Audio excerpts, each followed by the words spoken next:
Eksperimentni jinnisi qo'pol bo'lsa ham ko'rsataman. Bu odamda aqlatini shunday olamiz, oddiy suvga shunday tashab turib aylantirsa ham, qoshiqda aralashtirsa ham foydasi bo'lmaydi. Endi buni yechimi topildi. Ana sizga yangilik do'stlar, endi O'zbekistonda o'zimizning milliy mana shunaqa bioseptik kanalizatsiyalar ixtiro qilinibdi. Eng qizig'i, bunimiz zo'r tomoni odamda aqlat tushadi. Mana shunaqa bo'lib turib qaynaydi. Qaynagandan keyin ikkinchi kameramizga o'tamiz. Ikkinchi kameramizda do'stlar filtrlab tozalab beradi va uchinchi kameramizga o'tganimizdan keyin do'stlar tozalanib 98% texnik suvga aylanib shunaqa holatda chiqarib berar ekan.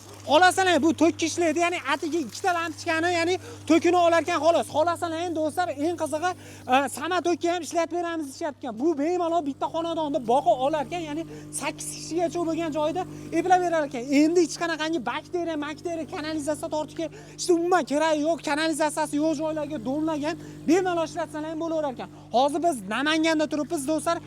Mana shunaqa bioseptik ishlab chiqariladigan kanalizatsiyalarda o'ptin joyda turibmiz. Buni narxiga keladigan bo'lsak, atiga 18 million so'm. Vodiy bo'ylab dastlabki ustanovga mutlaqo bepul zakaz berish uchun akalarimiz nomerlar pastda qoldiring.